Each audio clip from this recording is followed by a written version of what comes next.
right, so why don't we start with with the toast? So the Irish Whiskey Society America started in October 2010,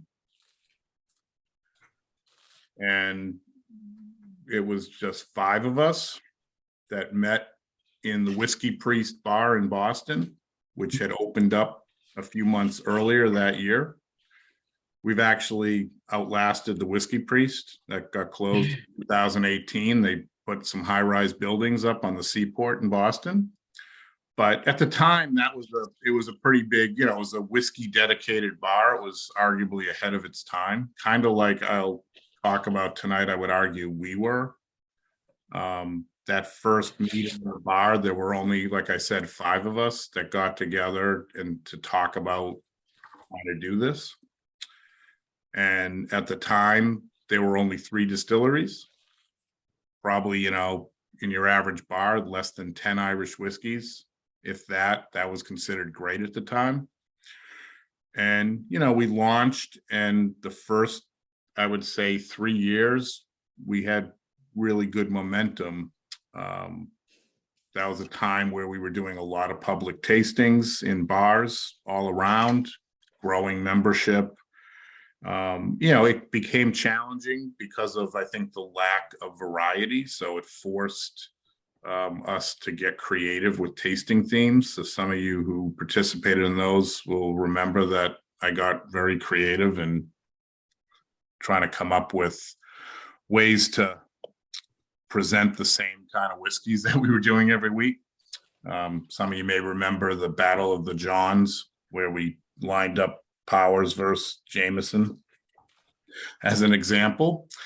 And then I think, we were definitely, I would say, ahead of our time, because interest in Irish whiskey wasn't what it is now. Because I'd say by 2015, it had probably plateaued. So that first 5 years, really strong momentum out of the gate, plateaued, really wasn't sure where it was going. And then I would argue the last 5 years of the 10-year period, things really exploded. You had all the distilleries opening, the marketing really amped up, distribution increased, and things have really exploded now. So we went from those 3 distilleries to now about 40, a lot of other brands and bottlers and bonders. And we've grown the membership to several hundred. So, and I didn't do a count ahead of tonight, but we're in at least 35 states. And at some point I'm going to do a thing where I'm going to call out some of the states that don't have members, because I don't know what their problem is, but that's something for another day. So I guess on that note, I just want to raise a glass for our 10 years. Some of you may be saying, wait a minute, 2010, isn't that 12 years? Well, I'm going to use the Irish time excuse. And we're a little late, not to blame COVID, but that's basically kind of what we were really catching momentum again there at the end of that second 5 years, and then COVID hit. So, but anyway, I appreciate you guys coming tonight. You guys are what, makes the society and the club work, because without members and people doing stuff, really wouldn't have any, we'd be drinking alone. So to that, cheers, Sláinte. Sláinte. Sláinte.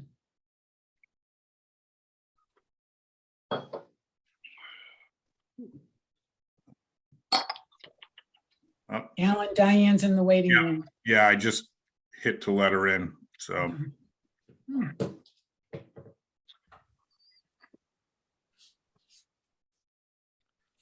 Hello, Diane. Hi. So Sorry, I'm late. I All had to update my Zoom. All right. Well, we just did the formal kickoff toast. So we'll do another one with you here, just to let you catch up. Okay, thank you. Slancha. Slancha. Launch it. Okay. Once a day.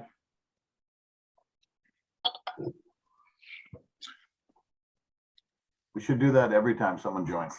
Yeah, good idea. Not that we need excuses, right? So I do want to talk a little bit about the bottling that we did, which again was to commemorate the 10-year anniversary and got delayed, took a full year and a half to get it out there because of COVID disruption. So that's part of why all this stuff just seems late, even though so the good news is we'll be able to do a 15-year anniversary in 3 years. And one just always look at the silver linings of things. But maybe before I start to talk about the whiskey, just curious what people are drinking tonight. If anybody wants to, so I can see Pat's got the commemorative edition. So does Diane. Mike's got it.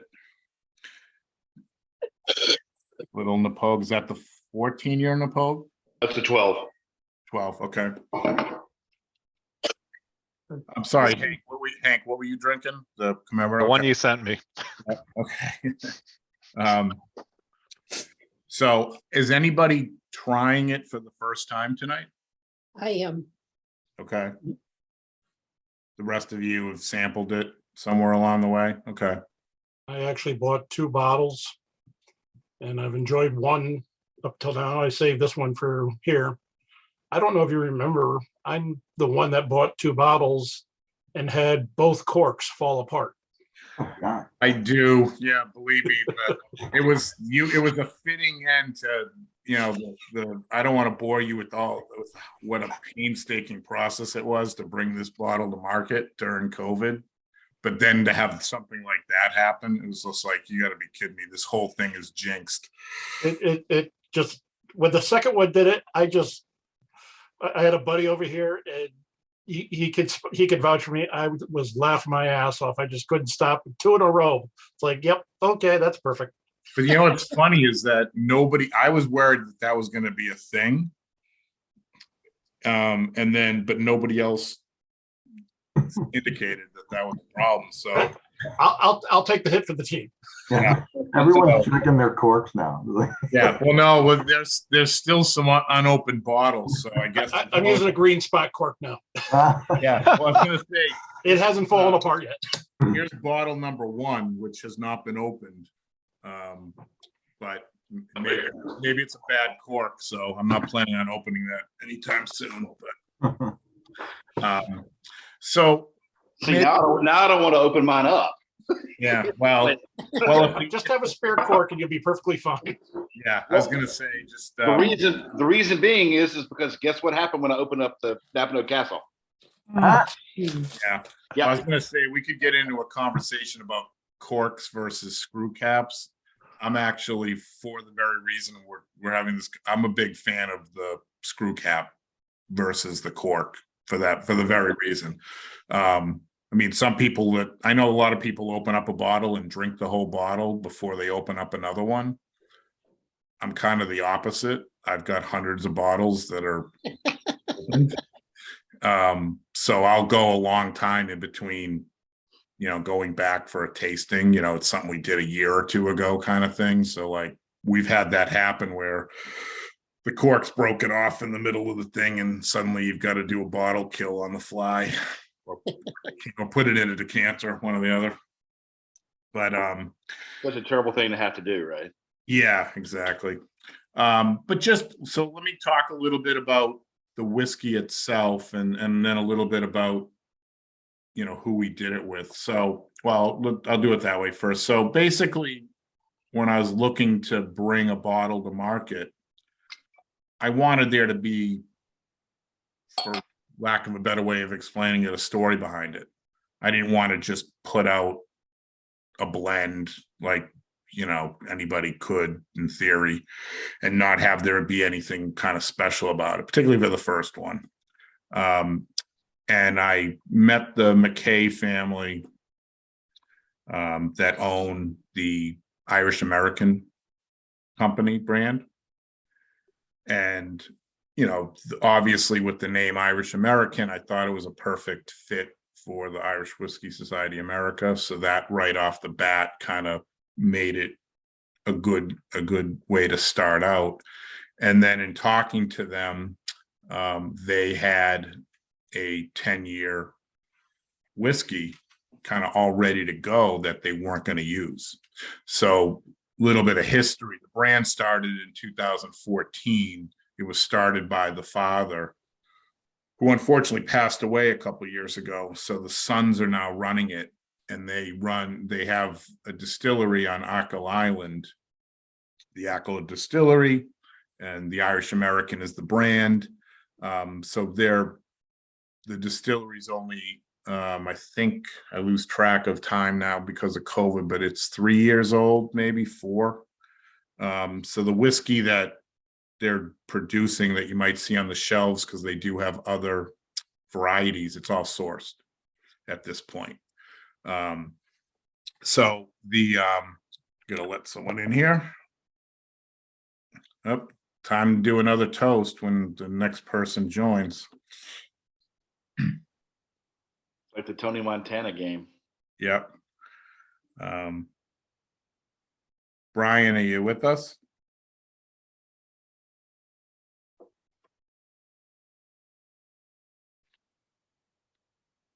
Yep, it's connecting. Brian, can you hear us?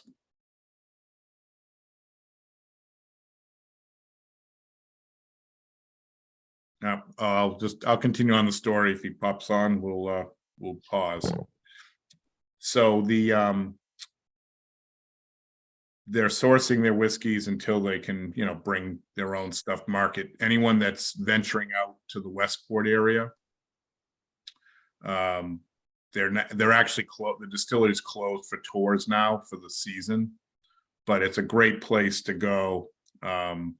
If you're in Westport, you just kind of, it's the closest place you'd probably know, and you cross out, you can drive over a bridge to get there. It's got one of the, it's been voted one of the top 3 beaches in the world.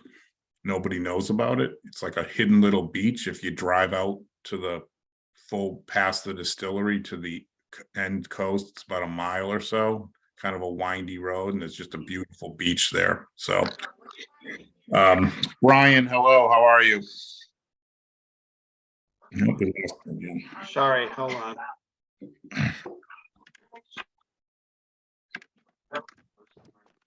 You know the rules. Yeah. Okay. What makes you feel that? Everything.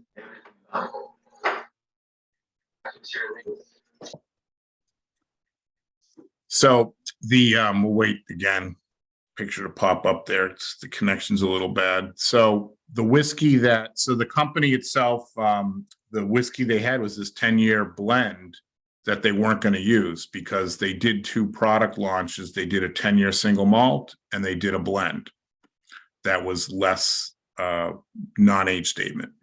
They had this 10-year that they had thought they were going to do something with, and it was a relatively small batch. So it kind of worked out perfect where I said, you know, I'll take it, because it was 10 years and it would go great with the anniversary as a launch and that whole thing. And then COVID hit. So, but we did get it out there eventually. The whiskey itself is, you know, I know the term premium blend gets thrown around a lot when, you know, marketing and all that, but this one really is relative to other blends that you see out there. One, because it's an age statement 10-year, you don't see too many aged blends that long. But the bigger thing probably is most blends are 20 to 30% single malt, and the rest is grain.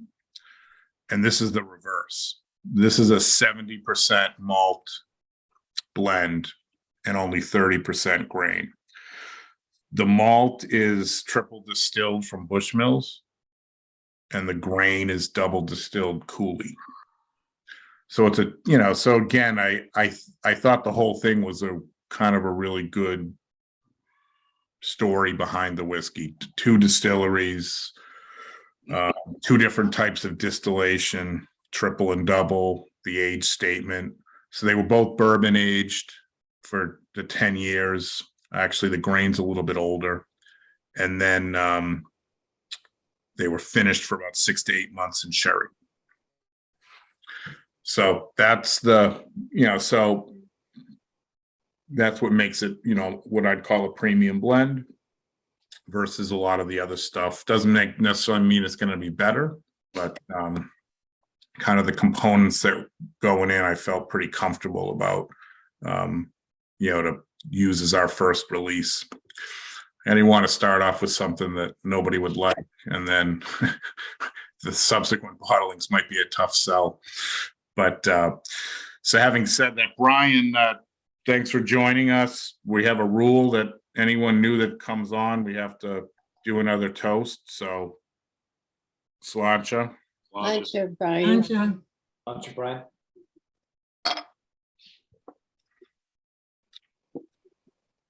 Anybody, and you won't hurt my feelings, I didn't make the whiskey, but anybody want to share any thoughts on the whiskey?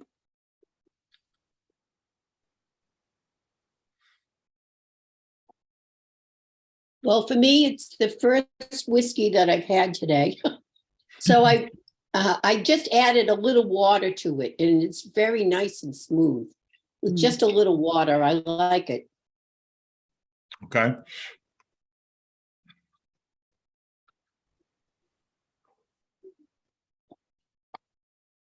I'm a fan. I like the malt hit on it. I think they did go heavy malt, didn't they? Did they give you a ratio? Yeah, 70%. Ah, okay. Sorry if you said that. Yeah, no, it's okay. Yeah, I mean, so if you like, if you're a fan of Bushmill malt, you would tend to, I would think, like it. The other thing I was trying to go for too was I wanted something that was accessible. So it's 40% ABV, so it's not high, it's not a cast strength or even a higher one. I wanted to kind of make it so that, it's a everyday drinker, but good quality, I guess, was kind of what I was going for. So, so that was the goal. And so hopefully you guys like it, the ones that have some of it. And I don't know. I think I've killed one bottle so far. So I was lucky enough that my son down the street bought a bottle at the same time, and he's quick on the draw. He opens them up right away. So I kind of felt compelled to not have to worry about it. I'm over there babysitting all the time anyway. I'm like, I'll just have mine. He's got a pretty good setup for somebody relatively new to the game. So when I go over there, I always go investigate what he's got. He just moved into I won't go on. He just moved into his house and he hadn't unpacked his bar yet. And we were watching the babies, and baby went to sleep. I kept myself busy for a couple of hours just downstairs, arranging all his bottles out of the boxes, putting them in order by distillery and type, and got it all laid out. My wife comes downstairs and she's like, "You shouldn't be unpacking his stuff. You should leave his stuff." I go, "Nobody in the world has ever once complained when you unpack their stuff for them moving." And all my fee was I had to, keep myself lubricated while I was unpacking. That was it. It might be the first time though if you're unpacking somebody's whiskey collection and drinking it all while without their knowledge, they might take. Oh, he was fine with it. We shared. Okay, the cork dilemma continues. Oh, jeez. Oh. I was going to try it. I guess I got to get the corkscrew out. I think it might be something to do with people named Pat. Right? Gorilla hands. I guess so. Did you use a bottle opener on it or something? I just literally was going to twist it. I just literally cracked it, was about to pull the top off, and the top came off the cork. That's amazing. Jesus. Look at the corkscrew. Yes, sir. Or just poke it down in through. We've all done that. Oh, come on. I wouldn't do that to a good bottle of whiskey. Well, I'm readmitting the other Pat. He dropped off there, right? Is that so he'll be interested. I think I'm gonna call foul. I think Pat jumped off so he could jump back on just so we do a toast for him. Good man, good idea. Don't tempt me. Unfortunately, the computer crashed. I was gonna say, you're just trying to get us to do another toast because you're coming back. No, it's, I use a variety of different web tools, and Zoom unfortunately seems to blow up on my machine all too often.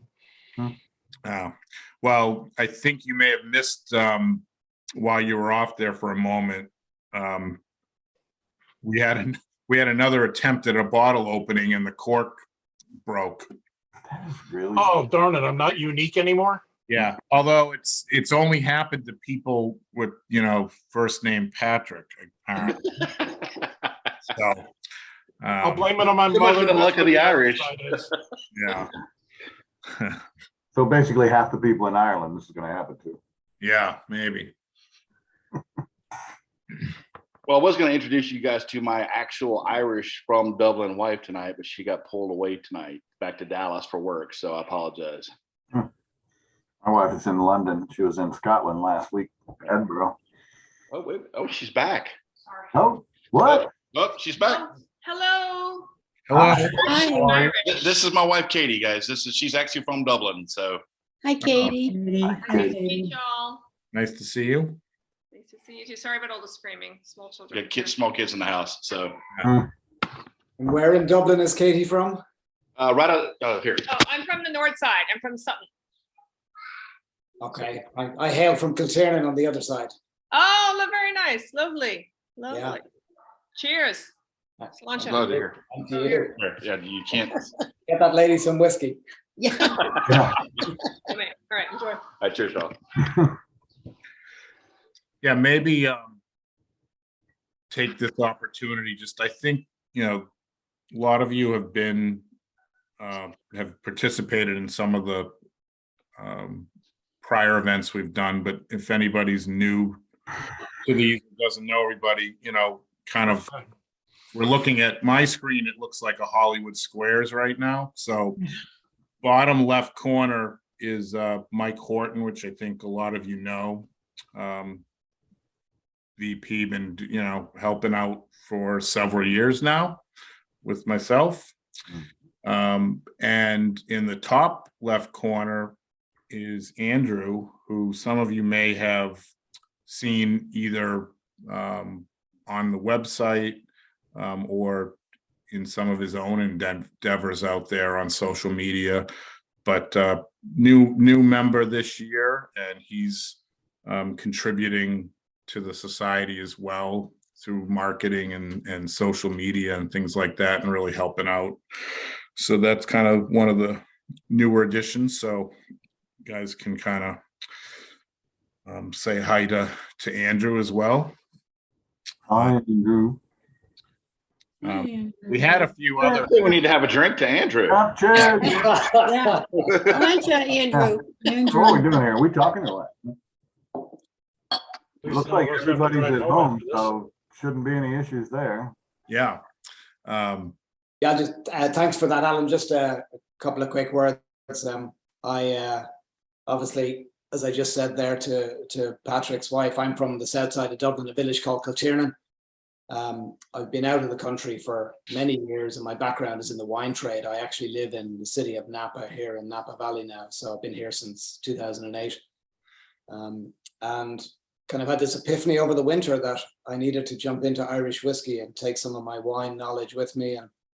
And given everything that's Alan has touched on with the explosion over the last number of years, and I thought, let's give it a try. So I've spent the last 5-6 months learning, tasting. It's a whole different ball game, tasting whiskey from tasting wine, but it's fun doing it, I can assure you. And so the plan is I'm setting myself out as an Irish whiskey educator, so to speak. So So yeah, it's been a fun few months. I put my hand up in, I think, late May or early June. I sent Alan a message and said, I'd love to help out with the digital side of things, with marketing and email, etc. So that's my skill set. So it's the first time I've actually had a drink with Alan. It's nice to do it. We've had many calls without any whiskey involved. So Well, that's as far as you know. I was drinking heavily. Without any whiskey calls, and that's even over breakfast. Yeah. So, maybe I'll take that opportunity too. So, some of you may have noticed, we've really kind of tried to ramp up our game a little bit as far as the website and more postings on social media, more consistency, I guess is how I would say. And maybe the biggest new addition is the newsletter that we've now done 2 months on. So hopefully you're enjoying that, but that's, really just trying to get information out to everybody on a more consistent basis. And so now between the newsletter, the 3 main social media platforms, and then the website, and everything really does feed back to the website. That's where, everything ends up. So the newsletters are there. If you missed it in your email, you can always go back and get it there. Same thing with any of the news stories, the member store, all the stuff, everything's on the website. So bookmark it if I encourage you to do that. But working on the October newsletter already, believe it or not, because we've got a lot actually going on the next couple months. One is we've got an event for October. We've got an event for November. We've got a surprise that I won't spoil tonight, that we're going to start an inaugural event at the end of the year. I'll that's my tease. We'll have more information on that in the November newsletter. And then all of this is kind of leading into next year and working on our first trip. So we were going to do a group trip in 2020, and I think we all know what happened then. So and it didn't really make sense to me to try to put anything else together because everything I had done kind of fell apart, and it was still too uncertain. I mean, believe it or not, they were still closed. Ireland was still basically closed in early March this year. So it really didn't make sense to try to, planning trips and stuff like that with all that uncertainty, but feeling pretty good, knock on wood, that, we'll be able to pull it off in 23. So Allie from Celtic Whiskey, I guess, cooperated by moving Whiskey Live back to May. So seemed like a good time to kick off the trip. And so we're going to do it that week of Whiskey Live, kind of a Monday through Friday thing. We'll end at Whiskey Live. So working out the details now, just trying to nail down accommodations and transportation, some things like that, as well as just then coming up with the order for which days we do which kind of thing. So I've kind of got a laundry list of things. So that's more to come on that. We've got another person joining, so it's an excuse. Fill your glasses if you need to. So it's like the waiting, right? You kind of see it coming. Dan, how are you? Oh, wait. Hello, Dan. I had to get through a bunch of warnings that you were recording me. Oh, really? See, I don't see it on that end. Okay, well, we have a rule that anytime a new person joins, we do another toast. So welcome to the virtual toast. Welcome, Daniel. Well, thank you very much. Thank you. So what I should do is get a bunch of fake accounts and just keep joining every few minutes so we keep drinking. Yeah, we've had a couple of people claim their computer crashed and try to do that. So I don't think anyone's really complaining. It worked. I don't need a reason to take a drink anyway, so I'll be okay. Now, I think I know, but what are you drinking? I just cracked open one of my new bottles that you sent me of the Irish American. Oh, beautiful. Okay, that's kind of what I figured, but I didn't want to. Am I allowed on being recorded that I am opening that and that you sent it to me? Yeah, far as All right. that was sent by, person on foot walked. Oh, bottle to there you go. There you go. It's completely legit. Besides, Actually, I'm in I thought- Chicago, so we could do what we want, right? Well, I actually have documentation that you purchased 4 bottles from Mash and Grape, so that's completely legit. Yeah, they had pretty good service too. So, yeah, there are. Teaches you to record the dang meeting. But so yeah, so we were talking a little bit about just the events coming up and the trip for 2023. So I'm actually going to Ireland in November for a long weekend over Veterans Day weekend, just to kind of nail down some of the logistics. So we have more concrete details. So we've got plenty of time to, let people plan ahead for a May trip, that kind of thing, and kind of get a little bit more of the cost down. So that's the plan. Kind of got the loose itinerary and some commitments from some distillers and other people in the whiskey industry. So I think it's going to be a really cool I think the challenge actually is going to be how to limit some of the stuff so that it's not just all day long drinking whiskey for 5 straight days. So that would be a shame. Yeah, well, and this will be I can't lead into maybe the next topic, but one of my plan is to end. Well, the last thing would be Whiskey Live on the Friday, but the last travel part, Dublin centric, and it's only about, Andrew can probably attest to this, about a half an hour south with traffic to go to Powers Court and see the new cask that we just got. And the facility down there is beautiful. I don't know, has anyone been to Powers Court, the gardens, or the distillery? Or Alan, when's the last time you went there? Was the construction completed when you went? Oh yeah, yes, yeah. The whiskey tasting room is just off the charts. Yeah, I was there in June after Whiskey Live. Okay, yeah, it's beautiful.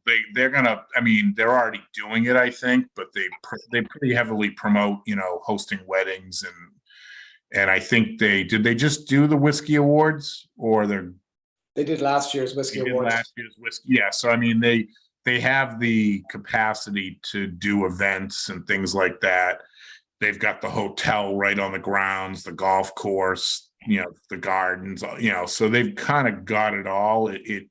I remember when I was talking to them when I was touring it, when they were first breaking ground, just the location and the tie-in with Powers Court Gardens was going to bring in people, and that was before they even started, making whiskey. So, but just for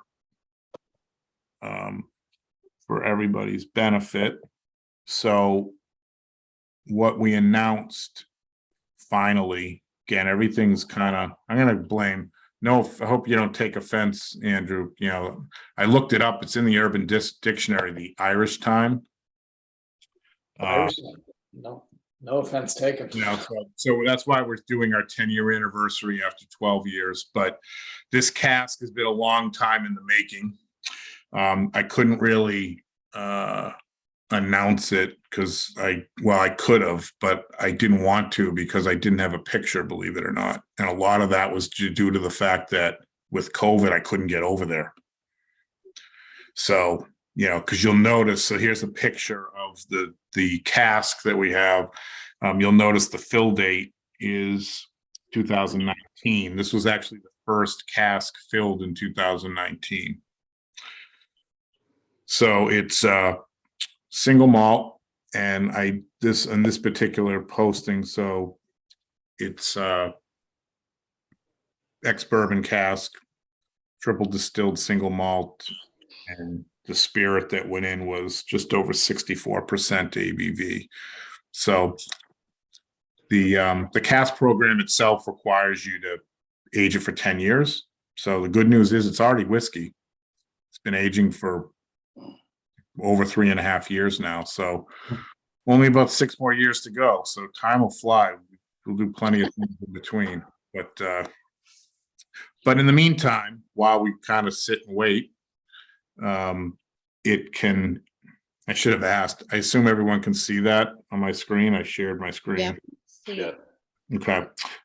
So I'll stop that. But I think part of the trip, what I was referring to is when we go down there, in addition to seeing the distillery and the grounds and everything they have to offer down there, we can also, check out our cask, for lack of a better thing, take a picture with it, that kind of thing. But, as time goes on, we'll talk further about, maybe what the plans are. But I think right now we'll just enjoy the fact that we have it, and we won't worry about the end details yet. Any questions or on the cask?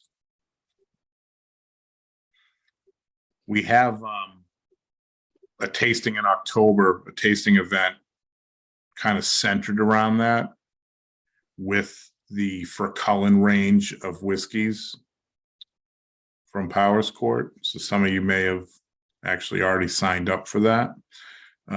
So that'll be mid-October. And that'll be more of we'll talk about the cask and Powers Court in greater depth, and we'll go through their core range of whiskeys.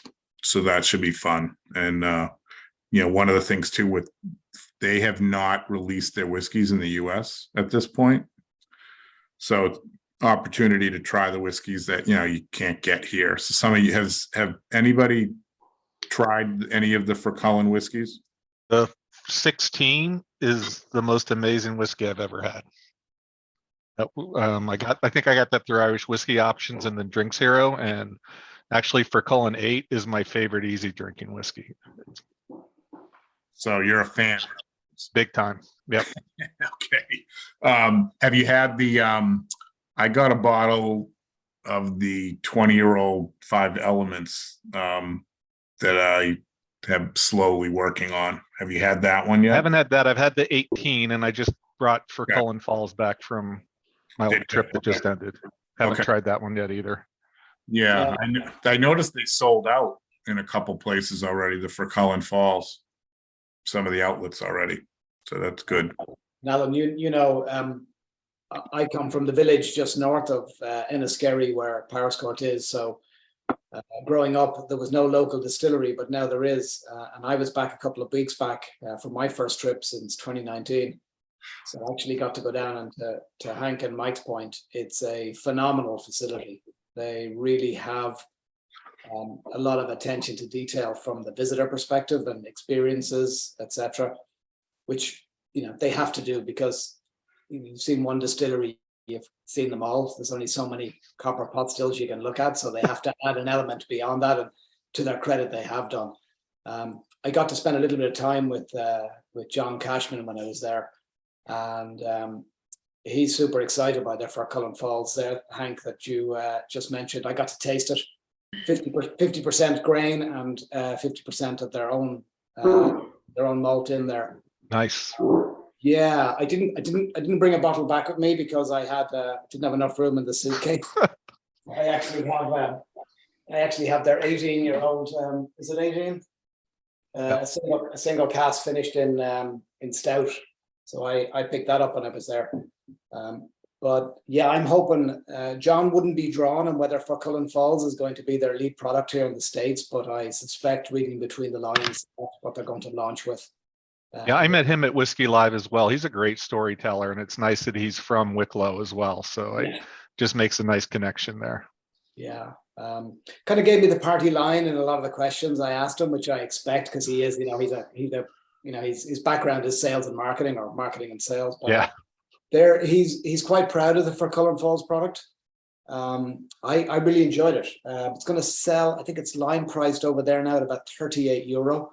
So it's going to be in that next level above the $30. I don't know what it'll equate to by the time it gets here, but yeah, and he did the first blending of their second one in their estate series that they're doing. That's also, both of those are really nice, that have an Amarone finish component to both of them.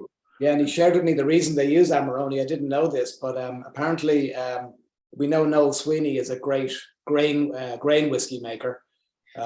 His favorite wine is Amarone, it turns out. So that's where the two of those tie together. So that's kind of a tribute to Noel, with the Amarone casks being used.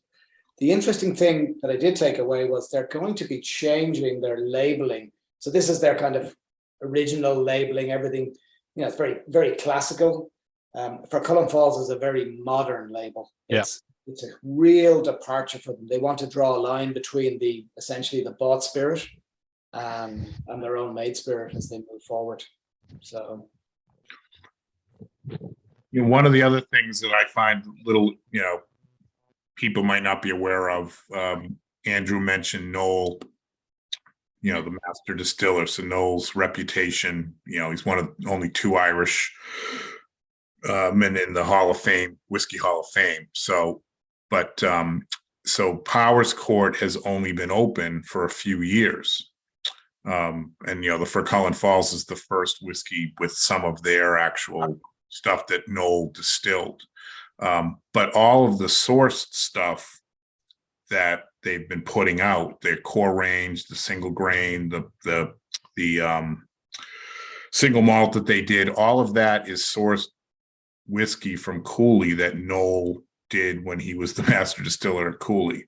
So it's kind of a lot of times, a lot of these new distilleries are doing sourced products from somewhere. In this case, that's true as well, but it's all still the same guy that's kind of doing it. So that's kind of an interesting, I think, twist to the story.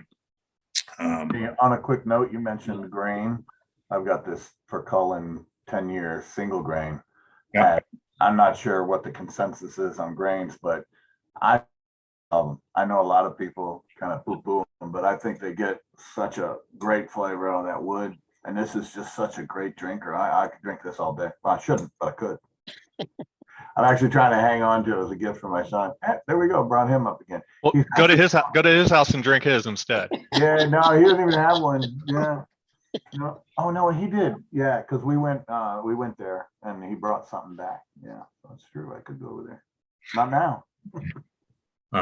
So maybe a long way around. So when we were talking about the trip and kind of coming up with the itinerary, again, still a long ways off, but my plan is to kind of sort of end the week going to Powers Court, and then finishing off at night at a really cool, famous bar, Johnny Fox's, which is 10 minutes from there. Anybody who's flown over on Aer Lingus, they prominently advertise. Well, actually, one of the things I found out in this last trip is you don't get the magazine on Aer Lingus anymore. But they used to have a magazine, and in that you'd always see a full 1-page ad for Johnny Fox's, and I can always remember thinking, oh, I'd kind of like to go there one night, and it's just far enough outside of Dublin where you have to kind of make an effort. You can't walk to it if you're staying right downtown. But in any case, the plan is we've already kind of, again, it's all who you know, right? So Andrew's friends in the neighborhood, and I think he spent a fair share of his time, maybe more than he wants to admit, at that pub Back in the day, yeah. So they put on a great show and dinner and stuff. So that's kind of want to cap off the trip with that on the Thursday. So it gets back to my don't want to have too much drinking every single day, because by the time we get to Thursday, which is kind of considered the capper of everything, I don't want people to be burned out completely. But yeah, we'll worry about that when we get there. I went with a pretty big group, went with 4 other guys once, and the way we handled it, we would do 1 or 2 distilleries in the day. And you know as well as I do, when you're in those distilleries, you're drinking, but you're not drinking, you know. And then we would go to pubs at night, and it'd be mostly beer. So you didn't get a chance to just feel like you were drinking all day, every day, none but whiskey. You would do the tasting during the day, and then we'd go to the pubs at night, and then you were right as rain the next day. Well, you weren't right as rain. Called vacation liver. When you go on vacation, you just kind of tell your liver time, and it gets into overdrive and gets you through the week. At least that's what I've done. So yeah, so that's you know, so again, we have that's part of the kind of the capper on the trip. We've got the event in October, which will share some more stories about Powers Court and sample that core range of Fort Collins. So, you know, when I started the idea behind doing this tasting, I actually just kind of did it on spec. I purchased all of the tasting kits myself and had them sent from Ireland with the hope that I'd actually be able to sell them and break even on the tasting. So that worked out. But I thought the draw would be the fact that in addition to having the cask, that it's whiskey that you can't get here. So people would, you know, like the opportunity to sample whiskey. And now they're basically getting rid of that whiskey. Because they literally in between all this, they just launched the Fort Collins Falls, and they did announce a few weeks ago that the single malt is done. So if you see it on the shelf kind of thing, grab it, because there's not going to be any more of it kind of thing. That's the 14-year, I think, Alan. Yeah. So yeah, they just announced today, well, in the last 24 hours or so, 21-year-old single malt that's going to be kind of like a limited edition they're going to do each year. So they're kind of phasing out that, what I'll call the core range that we're going to do, but it'll give you an idea of, because again, it was all distilled by Knoll, so it gives you an idea of what kind of things they're doing. And again, for a lot of you, if you haven't been over there, gives you the opportunity to try something that you can't get in the United States. A lot of the places, obviously, it's the first thing they try to do is get into the shelves here in the States. But there are a few distilleries that have tackled other countries because it's just easier entry points than dealing with madness of trying to get into all the states here. How's it out in St. Louis, Mike? You seeing any better whiskey inventory out there? You're muted. Yeah. No, it's gonna sound silly, but I haven't really ended up going to the store too often.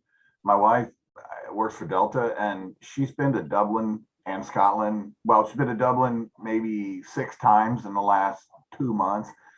And then she's been to Edinburgh a couple of times. And every time, not every time, but most of the time she goes, she brings me something unique from the duty free. And when I say she brings me something, I mean, she's the mule, right? She carries it. But I God love her. I get the bag, and it weighs a ton because it's got 2 big giant bottles of whiskey in it. She brought me something back pretty cool. Hold up. Where'd it go? There it is. Yeah, this I don't know how that's going to work out. That's a Tully, a new Tully. That's a single malt Yeah. 13-year-old. Ooh. I Rouge. haven't had it yet. The Rouge. I just opened that bottle last Sunday. weekend. I did an in-home Oh, really? tasting. Yeah. And we just opened that bottle. Yeah, because that's a duty-free retail travel experience. Yeah. She gets me those. She brought me back a couple of scotches, which I haven't opened up when she went to Edinburgh, while in Rome. And I think the only thing she's bringing me back from London is a Queen bottle opener that I asked for. In case your cork breaks. Yeah. But, honestly, Send me one. because Send the Patrick's one. all summer I think the last bottle I found that was unique was that silly Irish American thing. Not our Irish American, but this Keeper's Heart thing. I'm not trying to sell. It's okay. It's not that good, but I mean it's not that great. But that was the only thing I stumbled on that I hadn't seen before. And God, that was probably the only time I stepped foot in a liquor store in the last 3 or 4 months, because I go pick her up at the airport and there's whiskey in her purse. We should all have such problems. Yeah, it's a struggle. Struggle is real. Yeah. What's the inventory distribution like in North Carolina, Hank?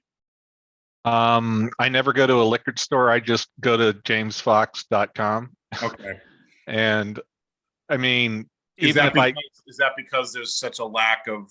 Yeah, it's very little. I mean, South Carolina has a little bit more, but that's kind of far for me. Okay. But the interesting thing, you buy from James Fox, and they ship some extra whiskey I got back from my trip. They'll ship it on Monday and it's here on Wednesday. Oh, they're incredible. Wow. So that's why, again, if anybody hasn't registered with them, do so. That was in the newsletter last month, and I secured a 10% discount for everybody. So, and with the dollar versus the euro, you buy 4 bottles and it's just a wash on the shipping. It's like you're paying local tax. Yeah, and you literally get it in 2 days, 3 days. Wow. It's amazing. So they were by far the best, I thought, online retailer during COVID. They were incredible. So as an aside, one of the things I'm gonna on the itinerary list is to probably try to do like an in-store tasting as part of our trip when we go, which they do all the time. They do a lot of in-store tasting stuff. So I got to just we'll figure out what we might want to do and how we can fit that in, but that would be part of it. So yeah, because the only little catch with them on the discount is, so anybody who hasn't done it yet, you just have to register your account with them first. And once you've done that, let me know. And then I just have to confirm your email with their e-commerce manager. And because they kind of have a form, it's a little bit corporate. And but once I do that, it's a one-time thing. I'll confirm your email and then the code will work. But until you kind of let me know that you've registered and you want to do it, the code wouldn't work if you're trying it. So just an FYI, it's kind of all spelled out on the member page. But so Jeff, but I encourage anybody that's like looking for stuff, particularly as we kind of get closer to the holidays, and if you're frustrated by lack of inventory in your particular state, both Irish Malts and James Fox, we've got a member 10% discount. So and Irish Malts uses UPS as well, so it's the same time. Celtic Whiskey used to ship to me, and they don't anymore. They don't ship to North Carolina. Yeah, they really got hamstrung with Brexit first, and then COVID. It was kind of a double hit for them. But and Hank, is North Carolina a controlled state? Yeah, and it's a backward state. I wasn't going to go there, but they said it, not us. Some control backwards in Connecticut. Some control states actually have really good inventory. They're not all created equal. Because I've been jealous of a few where I'm like, how come they're getting that and we're not, kind of thing. But and then you order a lot from James Fox, and you get to know Pete really well, who is their e-commerce manager. Yeah, Pete's a good guy. As an aside, I saw, Andrew, I think you might have shown it to me, that a Costco in New Jersey has Gold Spot sitting on the shelf. What? Whoa. Yeah. Yeah. So we can't get, $109. yeah, we can't get it in most of the states. It's still sitting in a warehouse somewhere, or they're hiding it. And there it is sitting on a shelf in Costco in New Jersey, not sold. So just kind of funny, how. Yeah. all I the- actually got mine from James Fox because, like, when Pete gets new stuff, he puts it to the side and says, "Hank, I got 3 of these. Do you want one?"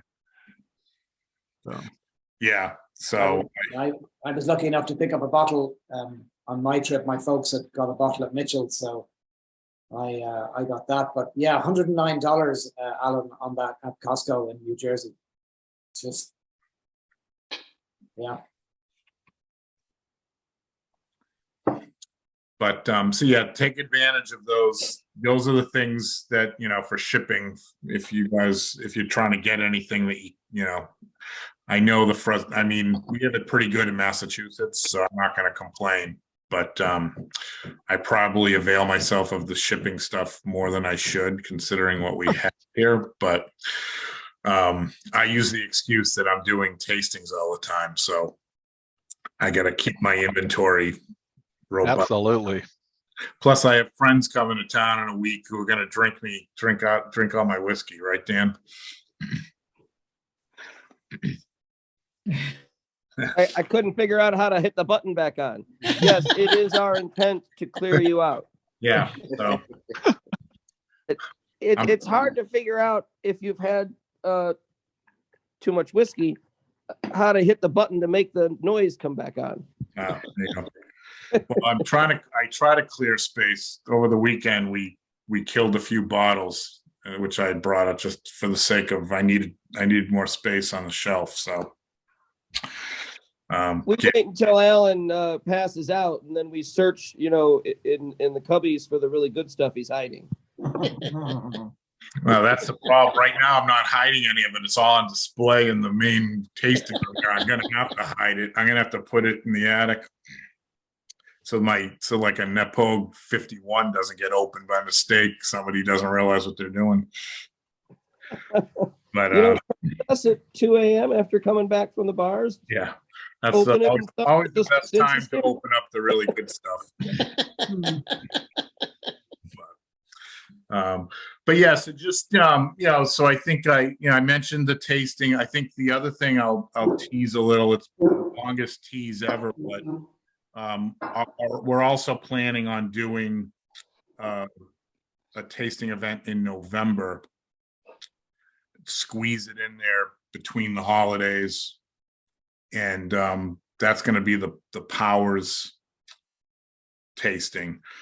So the idea behind that would be a free event, and it's really just, I don't know if we have any Powers fans among us, but I'm a huge Powers fan. That's like, to pick one, that would be my go-to.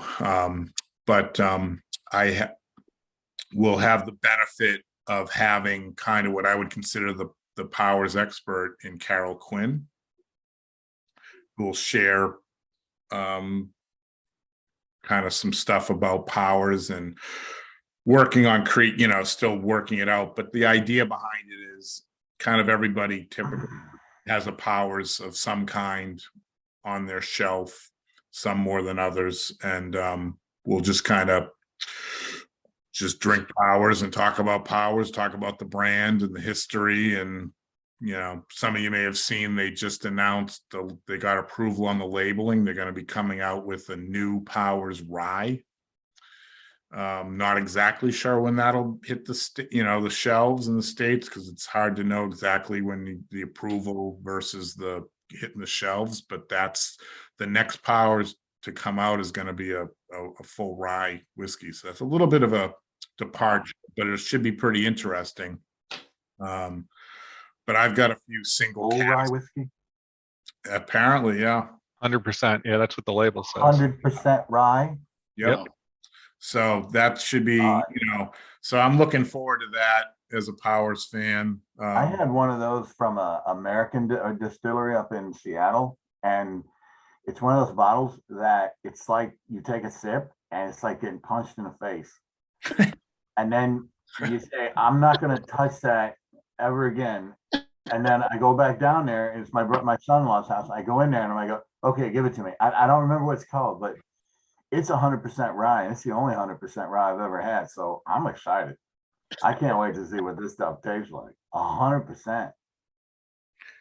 Yeah, so I don't know. I mean, I picked up I don't know, some of you were just recently in Dublin, so like the two of the pubs in Dublin have really, really nice Powers expressions. The Long Haul pub did Powers single cask a couple of years ago, and the Palace Bar just did one, which is outstanding. They're both great. So if you're ever in Dublin, you stop by one of those pubs. It's a little pricier for a pour, but it's worth it. Sit back and enjoy a Powers in one of those two places. Hey, Alan, has anybody out there had the Rider's Tears, the one that's finished in an ice whiskey cask? I tried it at Whiskey Live. I think Kathy, you tried it too, right? We had that at Whiskey Live this past summer. Sweet. Yeah, that might be a good way to. Are you familiar with the wine? Yeah, that's why. Yeah. When I was stationed in Germany, we couldn't afford it, but we buy the little bitty bottle and try it. Super sweet. Yeah. It's funny, the Walsh company, so they have the Writer's Tears and Irishman brands. I find it a little frustrating here in Massachusetts because it's a very mixed distribution. So we get some of the Writer's Tears expressions, but not all of them. So like we get the I'm trying to remember, we get the small batch rye, but we don't get the single pot still. And we get like the Marsala finish, but we don't get there's another one we don't get, but I see it in other states. I see it in some of the control states. I think Pennsylvania gets some of them. So it's just weird. I have never understood exactly how they do. Yeah. North Carolina actually has the regular and the double oak. Yeah, we have. So though it's weird though, because you would think if you've got like 4 of their styles, right? What's the problem getting the 5th? It's like the single pot still never came here. So it's just weird how, and so the ice wine, I don't think has come to the States. I thought that was originally only distributed in Canada. Yeah, that's and then they expanded it. Yeah. So, and then when we were in Dublin, they released the, what do they call it? The James Joyce one. That's just the standard with different packaging. Yeah, exactly. So that was right. No, well, it's all marketing, right? Yeah. Yep. So that was kind of one of their things. They've done a few different Irishmen. They just did an Irishman release this week. Somebody help me out. I'm trying to remember the Caribbean cask. Yeah. So that got announced. So, but it's weird. It's not. They don't bring everything to, it seems. It's like it's kind of mix and match. They probably they have limited inventory and they're trying to spread it around maybe. I'm not sure, but that rye ends up in Canada. Well, maybe not. Who knows? Maybe Canadians may not want to, they may be right out. Consider their own rye sacred, don't want to try others, who knows. I was stumbling through a website the other day.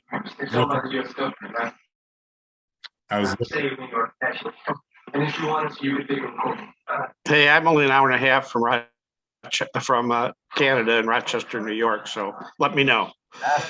All right. I was looking at a website's inventory that shipped, or they claimed to ship, and I was checking it out. And I hadn't paid attention when I clicked it. I thought I was looking at California store, and it was actually Canada. And so I was amazed. I'm like, wow, look at all these whiskeys they have that you can't get typically. And so I was like, kind of filling the basket. And then I got to the end and I realized, oh, this is in Canada. They're not going to ship here. So that was a little disappointing. are probably better in the long run. I really didn't need to do another order.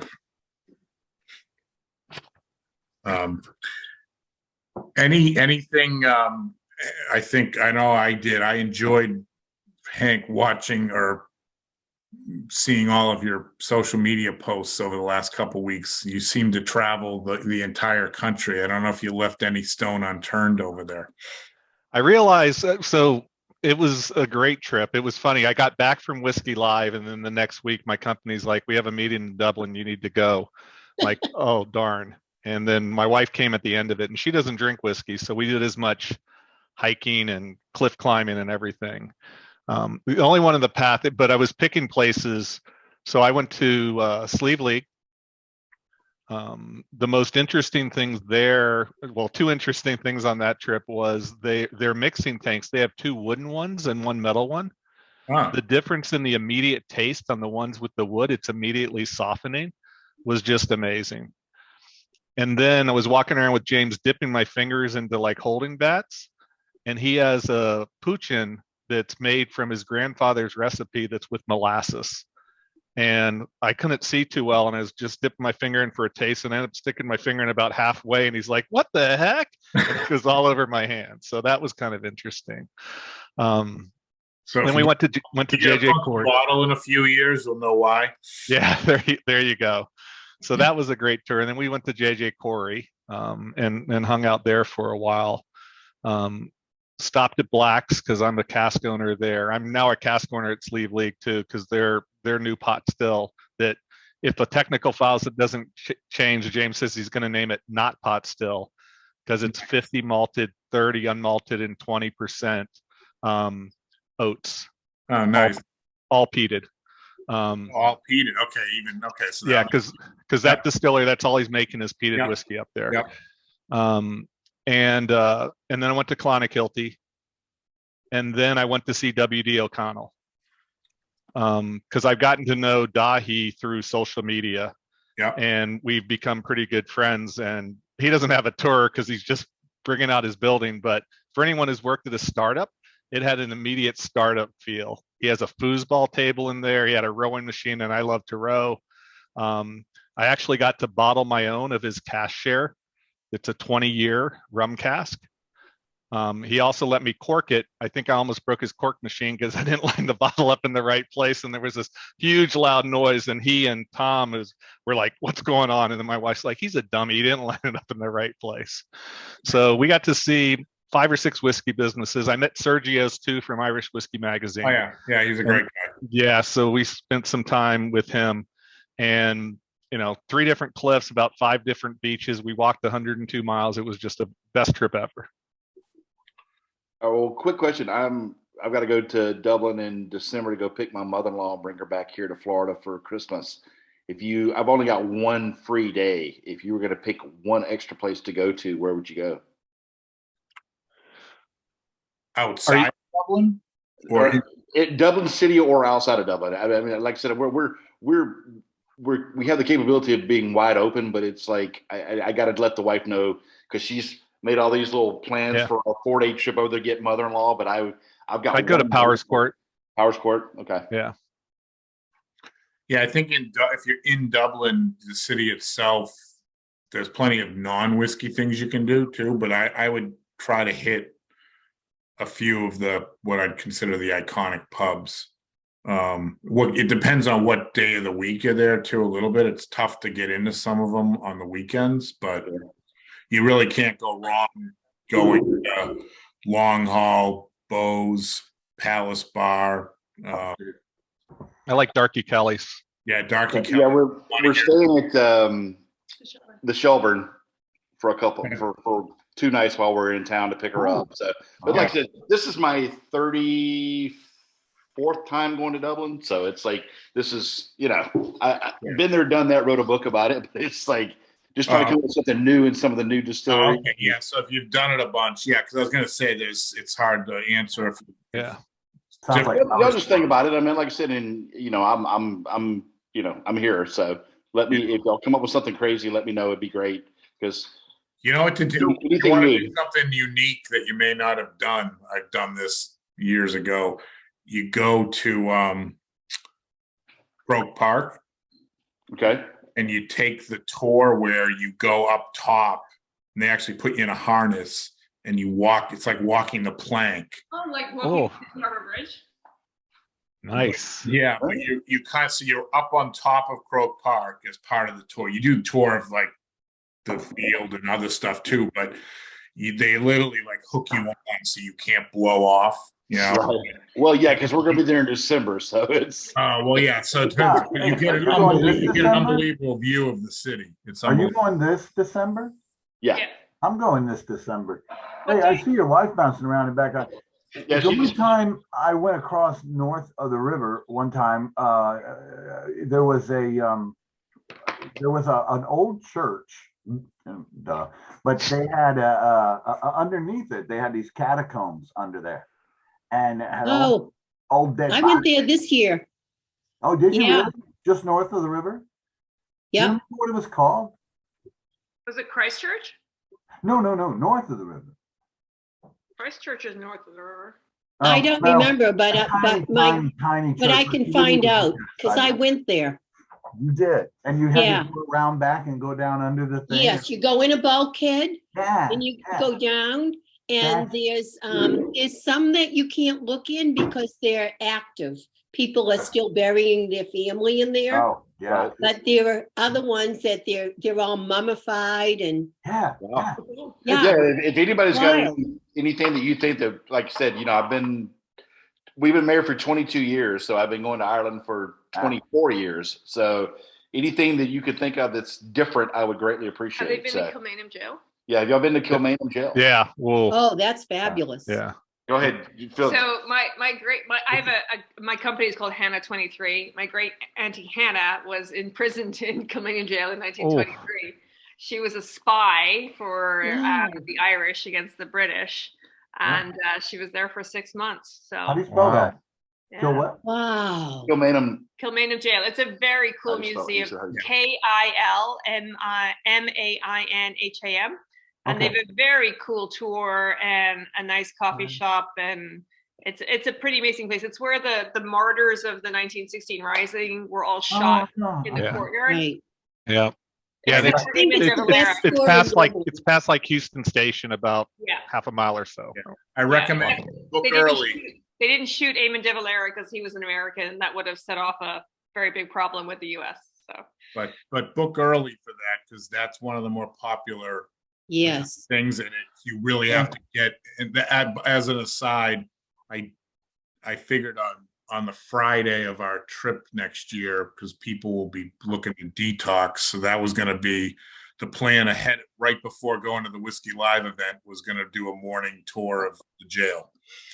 Figured that would be a good way to kind of do that. So Right. worth. yeah, let me know if you can help with that. I've got good contacts at the jail because my aunt's her papers are there and her diary are in the museum. So I could probably get you a tour set up if you need help. Great, thanks. Okay. Another place, if you like mummies and stuff like that, is the archaeological museum has the bog people that are thousands of years old, and they were all murdered, and there's like these bodies that are mummified from being in the bogs for thousands of years. That's pretty good too. But I'll find out tomorrow the name of the church. St. where Michael or what is it, Andrew? St. Micans or St. Mickens is how it's pronounced. That sounds right. Yeah, that sounds right. That Just sounds share- right.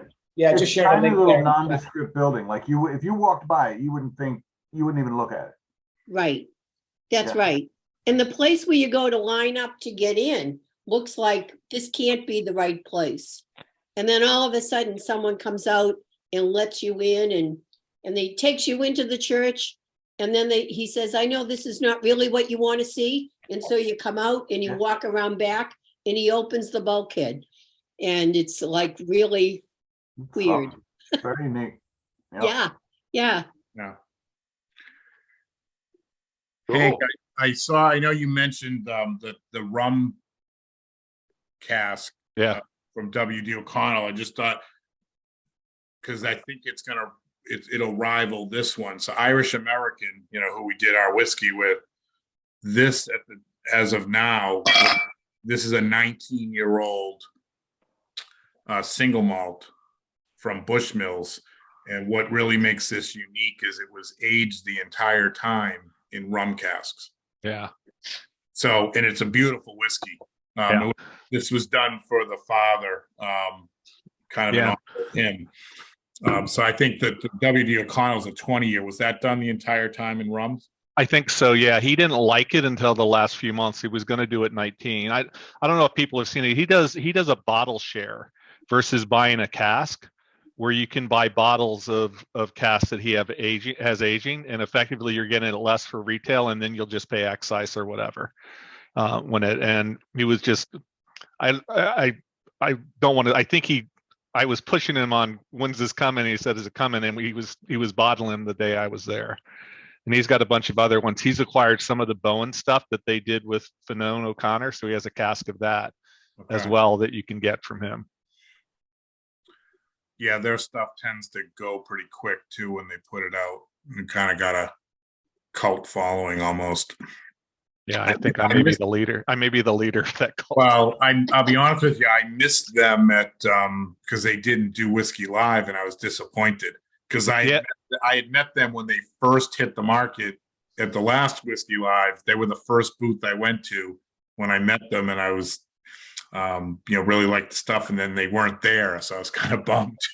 Yeah, that's how I heard about them, because I was following Whiskey Live on Twitter, and like they were the talk of that Whiskey Live, right? That's all anyone was talking about was Bill, Phil, and everything. And then it ended up with all the movements of the dates. It just conflicted with Dahi's family vacation. Oh, okay. Yeah, it was hard enough you couldn't get. I went to 2 sessions, still only got to half of the tables. So it's amazing, talking, kind of circling back the whole history. When we first started, I've been to every Whiskey Live. The first one I went to was in like a room much bigger than my living room. It was like, and half the vendors there weren't even Irish whiskey. Bushmills didn't even attend. It was crazy and to see it now, it's exploded. It's they've added another session, so now there's 4 sessions over 2 days. And that the space they're using now is nice because everybody can be in it. It's a little bit far away. It's hard to, you can't really walk to it. Like that was the nice thing about the castle. Yeah. In past years, but there's a number of good pubs between the city centre and the RDS, Alan. No, I know. But I'd never get there if I was walking. But you can take the bus, Alan, and just stop off every now and then.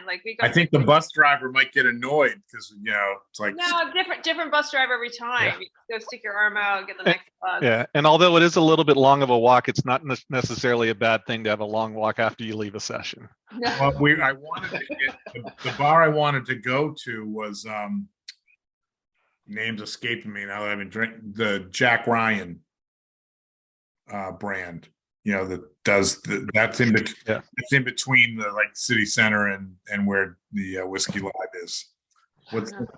Help me out. Anybody know the name of the pub? The one I would stop in, it would be Searson's on Bagot Street, but I'm Absolutely. not sure. Yeah. Oh yeah, I've been there. Yeah. That's on your way to the RDS, so you still have a ways to go. Yeah. Good stopping off point. You can always get an Uber. The challenge with those some of those places you never want to leave. So yeah, that's the problem. I'm going to take my leave of everyone. Absolutely fantastic to see you all in person and meet you. I'm looking forward to, online. I'm looking forward to meeting you in person when we get back to that. And I will be in Dublin for a number of weeks around Whiskey Live. So I will be joining every day.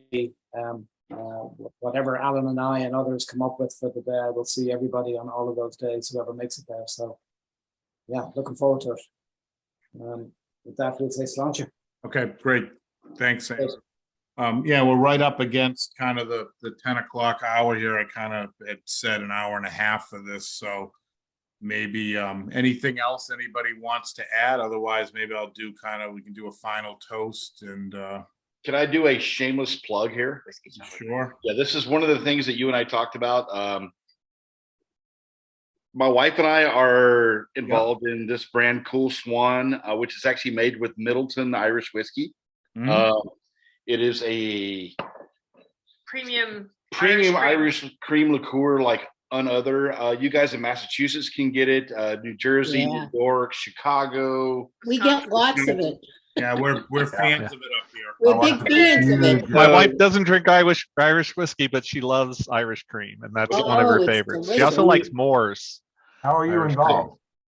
So Katie is actually a member of the board of directors. And then we're investors in the company. We're investors in the company, and I've been helping them actually get into Total Wine and More in the state of Florida. So yeah, we're helping them find distribution partners through the 3-tier system here in the US because they're unfamiliar with that. They go direct to retail everywhere else except here. So my background is in alcohol beverage, so I've been helping. My wife has been singing those praises for you. Yeah. But it's yummy, and I'm not telling you it's something you're not going to drink it all day long, but it's a nice ending to the evening or to add to your coffee in the morning. So Yes. that's my shameless plug for the day. You could do anything with it. Pour it over ice cream. Strawberries. It's just delicious. Diane's a big fan. Yeah. We're approaching Irish cream season too. As the Yeah. weather starts. Well, we're still trying to. I talked to Alan now. I was trying to get a tasting for the group, but I'm trying to get them to actually give me enough money to pay for the shipping, because that's where, of course, shipping out even a little miniature to everybody is quite expensive, as Alan can know. So we'll continue to work with this, and we're increasing distribution, and sales are getting better and better in the States. So keep your fingers crossed. But thanks for your shameless plug there. No, it's more than Great stuff. Yeah, I was gonna say the shipping. The only reason we're able to do this Power Sport one is because I took advantage of Drinks Hero. They were doing free shipping, and I literally on a whim, just on my phone at work, I ordered all the Power Sport stuff. I purchased it all, but I got free shipping, which is what allowed me to do the tasting, because now I have to ship it to you guys. But so it's all at cost. Right. And but it would have been impossible if I had to pay for the shipping, because it would have been way too much money. Nobody would have signed up for it. So I was able to jump on it. So I always look for Drinks Hero. They've done it twice now. They probably are catching on that they do free shipping to the US, because I do a big order. But because that's the killer, is the shipping. Trying to get the shipping stuff with to the States. But anyway, all right. Well, again, I appreciate everyone coming by. This was great. And, we've got more stuff coming up the next couple months. I think we have one kit left for Power Sport for Cullen. So, jump on that if you haven't done it and would like to. Otherwise, the November tasting is a free event for Powers, and we'll have some other stuff to announce, hopefully soon, but we're gonna have the holidays, so we'll probably take a break from anything in December, and then we'll kind of keep sharing more information about the trip as we nail down details. But to that, I guess, again, thanks for attending our 10-year anniversary celebration, and here's to the next 10 years. I think they're going to be even more jam-packed than the last few, with everything that's going on with Irish whiskey. So sláinte. Sláinte. And with that, good night. Good night. Great seeing everybody. Hi, Take care, guys. Have a night. good one. Yeah.